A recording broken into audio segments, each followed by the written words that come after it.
Bonjour à tous et à toutes. Donc je vous souhaite la bienvenue à l'ESSEC. J'espère que vous passez un bon début d'après-midi.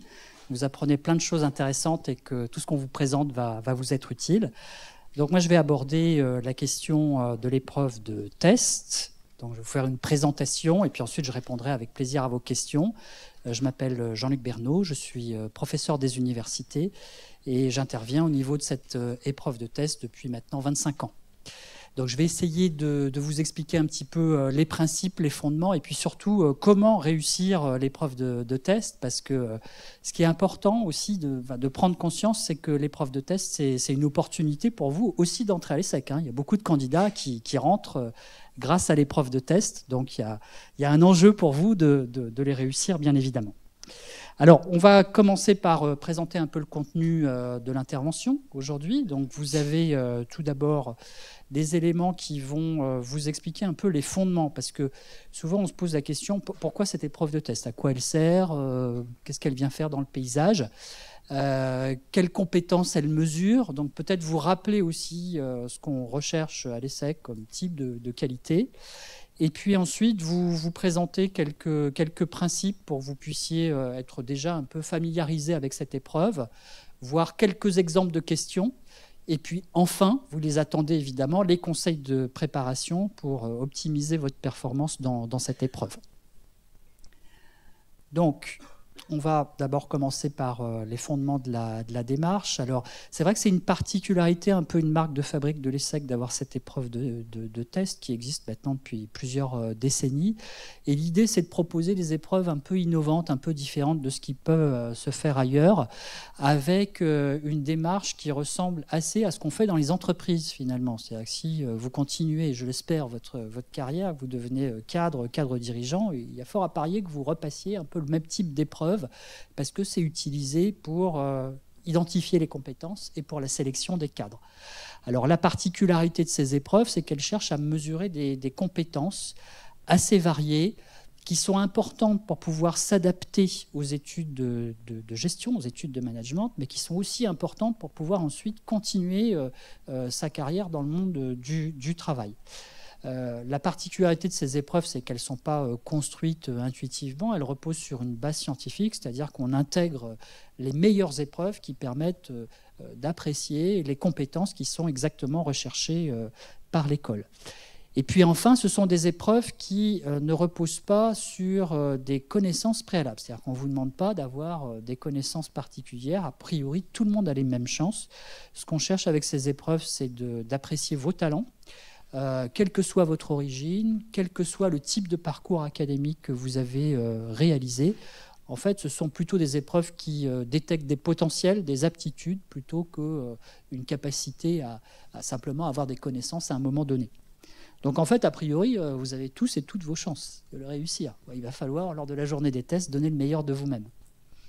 Alors, les compétences qui sont recherchées, qui vont être appréciées à travers les tests et à travers l'entretien aussi, si on voulait élargir un petit peu, puisque je sais que vous aviez précédemment l'atelier qui portait sur l'entretien de personnalité.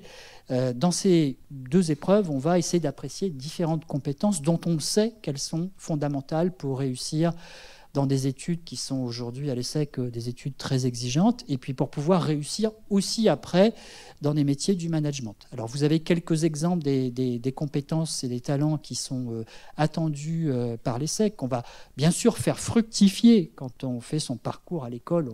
On améliore son capital compétences, mais on cherche bien sûr à attirer les meilleurs étudiants ici.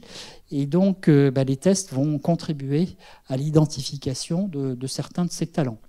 Alors, on va voir lesquels plus en détail par la suite, mais il y a un peu deux aspects dans les tests. Il y a d'une part ce qu'on appelle l'excellence académique, c'est-à-dire être capable d'avoir les capacités intellectuelles, cognitives assez performantes, et puis aussi la capacité à réagir, à gérer un certain nombre de situations managériales.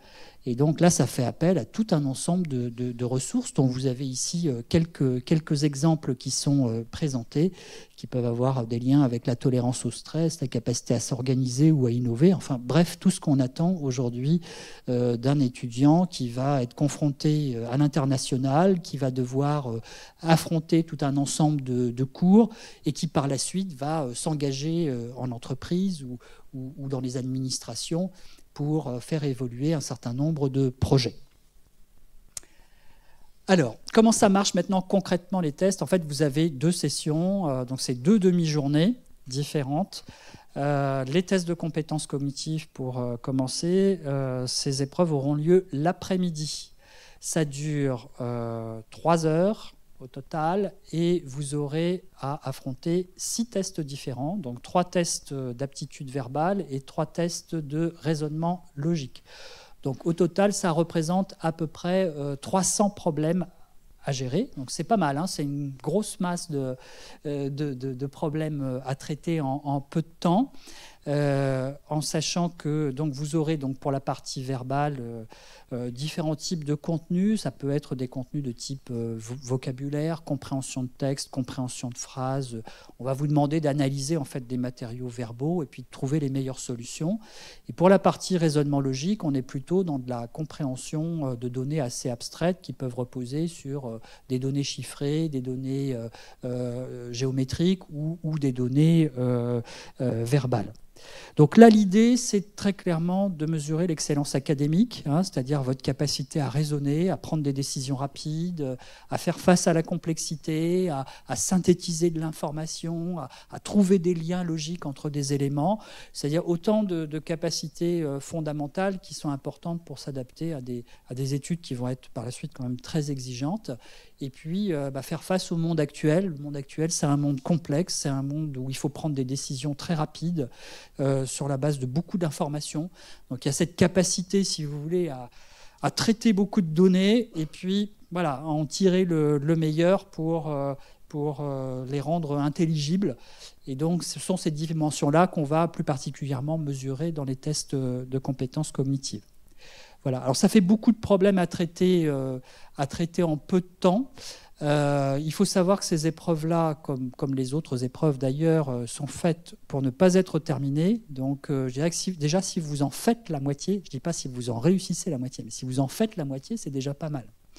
D'accord ? Donc surtout, ne paniquez pas si vous ne terminez pas l'épreuve de test. C'est tout à fait normal de ne pas la finir. Et l'idée, c'est d'essayer de faire le mieux possible pendant le temps qui est imparti. Alors, l'épreuve de mise en situation, c'est une épreuve qui a été intégrée au sein de l'école il y a 2 ans. Qui a pour objectif de compléter l'épreuve précédente, puisque là, il ne s'agit pas simplement de montrer l'excellence académique, mais de pouvoir montrer les capacités d'adaptation à des situations variées qui sont un petit peu emblématiques de ce qu'on peut rencontrer quand on fait un parcours à l'école et ensuite quand on continue à travailler en entreprise. Donc là, l'idée, c'est de vous mettre en situation. Alors, les situations, ce sont quoi ? Ce sont 2 situations associatives et 2 situations d'entreprise. Donc vous vous retrouvez en quelque sorte immergé dans un monde du travail qui va être très concret. On va vous préciser les paramètres, on va vous donner des indications sur vos fonctions, vos collaborateurs, vos missions, les enjeux de la situation, qu'est-ce qui se passe dans l'environnement actuellement. Donc on va vous donner tous les éléments et ensuite on va vous confronter à des situations précises où vous allez devoir à chaque fois analyser ce qui est demandé et prendre une décision. Donc la décision vous appartient. La décision, vous la prenez soit en répondant, en choisissant une proposition parmi plusieurs, soit en produisant vous-même ce qui vous semblerait être la meilleure décision compte tenu des éléments qui sont fournis. Donc ce sont très clairement des situations de management, hein, c'est-à-dire par exemple dans le cas d'une association, voilà, il y a une association qui est créée, il y a tel et tel problème d'équipe, donc ça peut être un conflit, ça peut être un problème budgétaire, ça peut être une innovation, quelque chose, un nouveau projet à lancer. Donc à chaque fois on va vous demander de faire face à quelque chose qui est un peu critique et d'essayer de prendre la décision qui vous semble la meilleure, c'est-à-dire par rapport à vous-même. Hein, on ne vous demande pas d'identifier forcément la solution idéale dans l'absolu, mais la décision que vous prendriez. Et d'ailleurs, c'est d'une façon générale, être vous-même, c'est important dans les épreuves de l'ESSEC. Je pense qu'on a dû aussi vous en parler dans le cadre de l'entretien. Donc, dans cette épreuve, vous avez donc 4 parties, 60 questions au total. Donc, ça fait quand même pas mal d'informations à traiter. Les questions peuvent être ouvertes ou sous forme de QCM. Et vous avez donc 1h30 pour traiter l'ensemble de cette épreuve. Il faut savoir qu'à l'issue de cette épreuve, vous avez également un questionnaire à remplir qui est préparatoire à l'entretien, mais qu'on ne comptabilise pas comme une épreuve à proprement parler, puisque ce questionnaire n'est pas noté, mais sert simplement à interagir avec vous lors de l'entretien de personnalité. Alors, quelques exemples d'épreuves. En principe, vous avez sur le site internet la brochure des tests de l'ESSEC que vous pouvez télécharger et qui vous donne tout un ensemble d'exemples que vous pouvez traiter préalablement pour vous échauffer, entre guillemets, pour vous sensibiliser au type de tâches qu'on peut vous demander. Donc, ça peut être des séries de mots, ça peut être des conséquences logiques d'équations. Ce qu'il faut savoir, c'est que généralement, on ne vous demande pas de connaissances préalables pour réussir les épreuves. Donc, vous n'avez pas besoin d'avoir de connaissances littéraires ou de connaissances en maths pour pouvoir les traiter. Simplement, sachez que dans les exemples qu'on vous donne, on a choisi plutôt des principes relativement simples. Donc, dans la brochure, vous serez peut-être un peu étonné par le caractère assez élémentaire de ce qui vous est demandé. Dans la réalité, le niveau va être beaucoup plus élevé, évidemment. Donc, attendez-vous à des questions quand même assez complexes, même si, au départ, on fait tout pour vous faciliter la tâche. Et donc, les premiers exemples sont en général plus faciles, mais après, le niveau de complexité augmente. Dans les tests de mise en situation, ce sont donc des situations qui s'apparentent à des situations réelles, qui sont d'ailleurs choisies à partir de situations réelles qui ont été vécues par des étudiants de l'ESSEC ou par des professionnels qui ont fait leur parcours à l'ESSEC. Et donc là, vous pouvez rencontrer des situations un peu emblématiques d'un cadre associatif. Souvent, ce sont des créations de start-up où on vous demande de prendre connaissance un peu du type de produits, de services ou de missions demandées. Et puis ensuite, on va vous demander de résoudre des problèmes qui sont en général des problèmes assez concrets par rapport à l'épreuve précédente qui est plutôt abstraite. Là, on est vraiment immergé dans des situations réelles et donc on doit au mieux faire face et prendre les décisions qui s'imposent. Donc ça peut être par exemple arbitrer un conflit, envisager de planifier une activité, monter une opération, une action de communication, etc. J'insiste bien là-dessus, cette épreuve ne nécessite pas de connaissances préalables. Donc vous ne devez pas connaître le détail d'un plan comptable pour pouvoir réussir l'épreuve. Vous venez avec votre bagage, ça suffit amplement. Ce qu'on cherche à mesurer, c'est vos potentialités et pas des connaissances, encore une fois.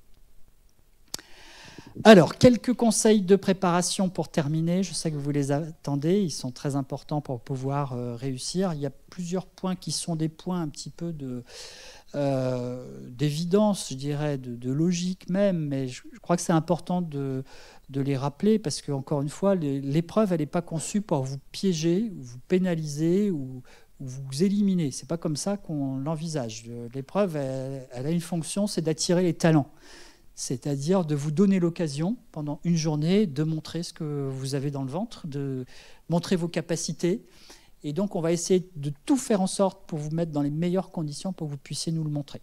Voilà. Et sachez que vous pouvez entrer à l'ESSEC grâce à l'épreuve. Donc, pas perdre cette chance-là. Alors, ceci étant dit, il faut quand même rappeler quelques conseils de bon sens. Tout d'abord, premier paramètre, vous allez avoir un temps relativement réduit pour traiter chaque épreuve. Donc, en général, on va vous donner, par exemple, 20 minutes, 25 minutes pour chaque épreuve. Et donc, vous avez ce temps imparti. On vous donne une explication au départ, on vous donne des consignes avec un exemple corrigé et on vous donne le temps. Donc, vous pouvez disposer de tous ces paramètres pour réussir l'épreuve, mais après c'est vous qui gérez votre temps. Donc on ne vous rappelle pas le temps qui reste, et donc si vous voulez bien gérer l'épreuve, vous avez plutôt intérêt à venir avec un chronomètre ou une montre et gérer votre temps vous-même. Parce qu'il y a beaucoup de candidats qui se font un peu avoir, qui se perdent un petit peu dans le labyrinthe et finalement qui n'arrivent pas à bien optimiser leur épreuve. Donc ça, c'est un premier point. Deuxième point, les consignes. On vous donne beaucoup d'éléments pour vous permettre de comprendre la nature de la tâche. Et le but, c'est vraiment de ne pas vous mettre en défaut, de vous donner vraiment, vous dérouler le tapis pour que vous soyez dans les meilleures conditions. Mais il y a quand même un préalable, c'est que vous lisiez les consignes. Parce qu'on voit quand même certains candidats qui se précipitent sur les épreuves sans lire les consignes et donc qui peuvent en fait donner des réponses qui sont inadaptées par rapport à ce qui est demandé. Donc c'est quand même très important de ne pas donner dans la précipitation, parce qu'on ne pourra pas contrôler par la suite. Vous allez être très nombreux dans les amphis et dans les salles, donc on ne pourra pas vérifier que vous avez bien compris les consignes. Et donc si vous commettez une erreur sur une épreuve, je ne dis pas que vous êtes éliminé, mais ça risque d'induire le fait que vous allez perdre des points un peu bêtement. Donc voilà, consigne à lire complètement, comprenez la nature de ce qui est demandé, et ensuite vous travaillez bien sûr avec un certain rythme. Ça c'est quand même important, c'est-à-dire qu'il ne faut pas hésiter à ensuite y aller vraiment dans les épreuves si on sent que le temps est un peu limité. Le remplissage des documents. Alors, même chose, on va vous aider à vous installer pendant les épreuves et on va passer auprès de vous pour voir si tout va bien, mais c'est quand même une responsabilité qui vous appartient de bien reporter toutes vos réponses, de les reporter de façon lisible. C'est du bon sens ce que je dis, hein, mais chaque année, il y a malheureusement quelques candidats qui ne se conforment pas en fait, à ce type de démarche.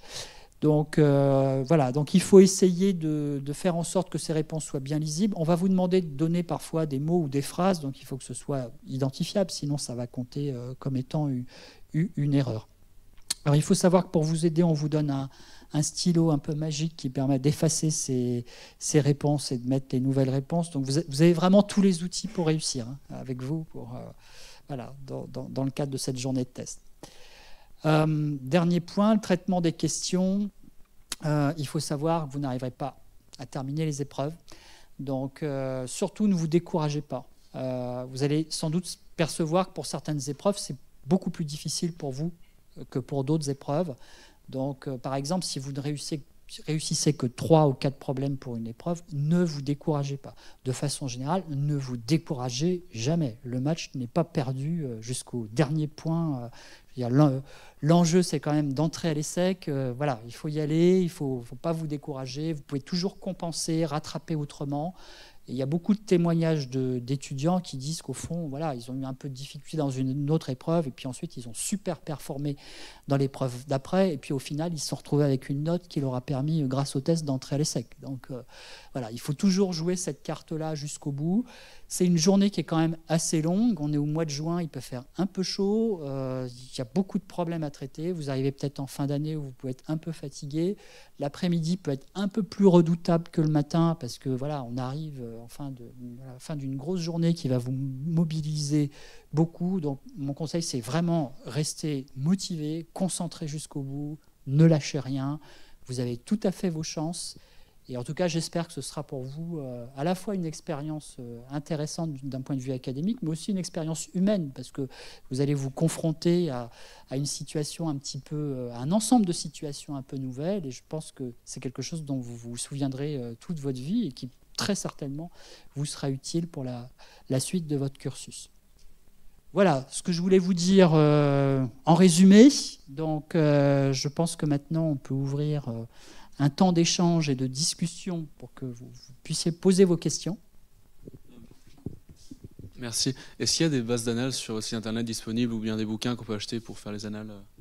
Alors, très bonne question très classique. Vous imaginez que j'ai une réponse par rapport à ce genre de questions. Alors, la réponse est oui, déjà, vous avez la brochure. Vous pouvez télécharger, vous avez dedans des exemples de questions qui sont posées. Ensuite, dans la brochure, on fournit des exemples d'ouvrages. Ce n'est pas exhaustif, mais vous pouvez en trouver plein. Dans les grandes librairies, il y a des rayons entiers qui sont consacrés aux tests de logique. Simplement, j'insiste sur le point suivant, il n'y a pas d'annales à proprement parler, c'est-à-dire que Vous ne pouvez pas vous entraîner au même type d'épreuves parce que les épreuves ne sont pas publiées, elles ne sont pas dans le commerce. Et vous pouvez trouver des épreuves approchantes, mais pas des épreuves équivalentes. Puisque ce qu'on cherche à apprécier, c'est les capacités d'adaptation et pas simplement vos capacités d'apprentissage. Pour ça, vous avez déjà eu le concours. D'une certaine façon, vous avez passé les épreuves. Donc, ma recommandation, c'est, oui, évidemment, essayez de vous entraîner un peu. Faites-en quelques-uns. Essayez de voir un petit peu le type de logique, de mécanique intellectuelle qu'on vous demande.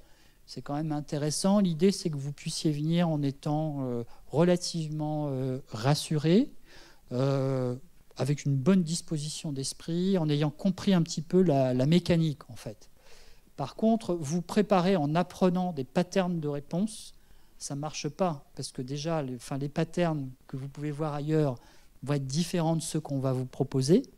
Et puis ensuite, vous prenez le risque aussi, si vous apprenez des patterns de réponse, de vouloir les transposer alors que ce n'est pas ce qui est demandé.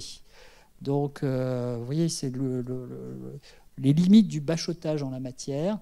Donc moi, je ne vous recommande pas de faire 300 heures de préparation au test, ça ne sert à rien. Vous prenez éventuellement une demi-journée, une journée, vous en faites quelques-uns, vous essayez d'apprendre, de voir un peu la logique des exercices, de vous mettre en situation aussi, parce que c'est vrai que ça demande une gymnastique intellectuelle un peu particulière. Puis voilà, et après, gardez confiance en vous et ça suffira. D'autres questions? Allez, une deuxième. Merci. Mais vu que, comme vous avez dit, on ne finira pas le sujet, je suppose que comme en maths, quelque chose qui est évalué, c'est aussi de savoir sélectionner les questions, savoir trouver celles qui sont plus faciles le plus rapidement possible. Est-ce qu'il y a aussi des méthodes pour ça? Est-ce qu'il y a des questions qui sont plus faciles que d'autres a priori? Eh bien, encore une très bonne question. Les questions sont pondérées de la même manière, elles valent toutes le même nombre de points, mais effectivement, vous avez souvent, pour l'épreuve de raisonnement logique plus particulièrement, vous avez les questions les plus faciles au début. D'accord ? L'objectif étant encore une fois de vous mettre dans les meilleures conditions. L'objectif, ce n'est pas de vous déstabiliser ou de faire des croche-pieds, c'est de vous mettre dans les meilleures conditions, c'est-à-dire de vous permettre de résoudre des problèmes relativement élémentaires au démarrage, et ensuite ça va monter en complexité. Donc en fait, votre stratégie à vous, c'est simplement de suivre le fil de ce qui vous est demandé. C'est-à-dire si vous suivez les questions dans l'ordre, c'est beaucoup plus malin que d'aller chercher les questions les plus difficiles. Parce que si vous attaquez les questions les plus difficiles, vous allez avoir du mal à incrémenter des points. Voilà, donc il vaut mieux les faire dans l'ordre, en général, si c'est pour répondre à votre question.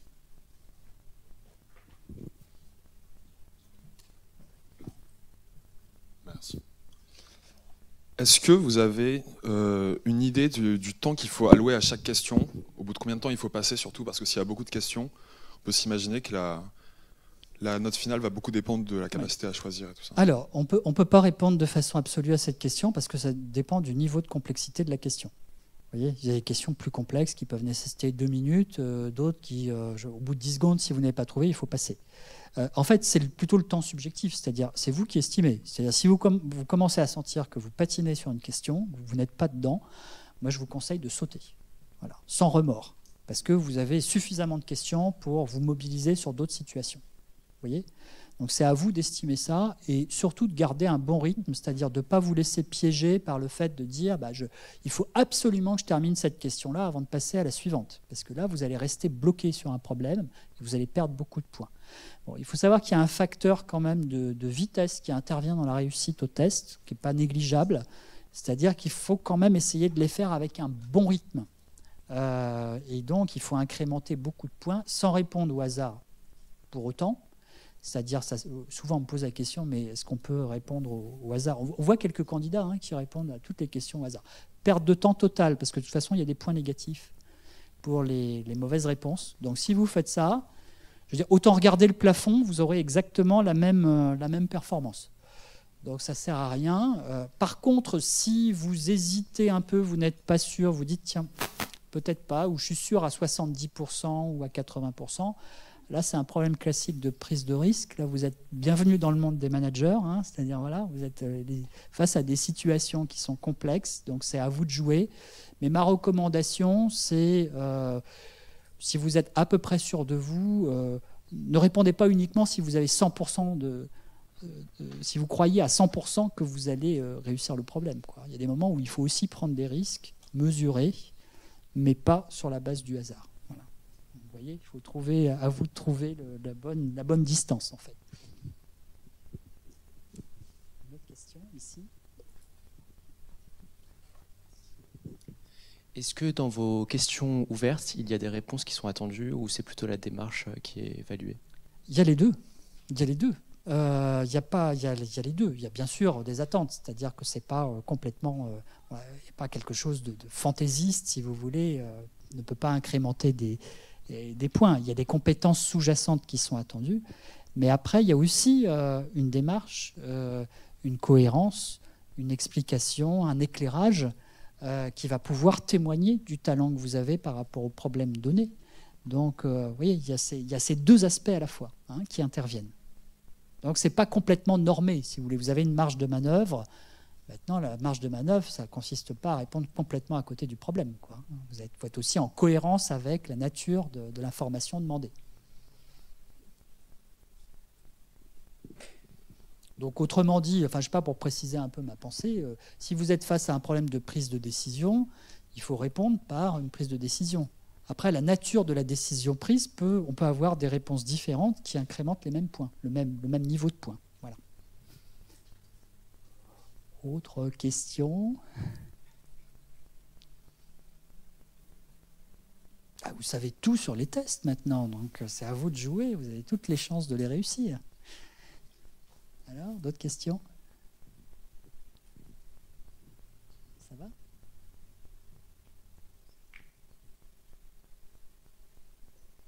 Bon, eh bien écoutez, qu'est-ce que je peux vous dire de plus si ce n'est bonne chance, et puis j'espère que vous aurez la possibilité d'entrer à l'ESSEC et qu'on aura le plaisir de se revoir dans ce cadre-là. Donc bonne session 2019, et puis je vous souhaite le meilleur, je ne peux rien vous dire d'autre. À bientôt.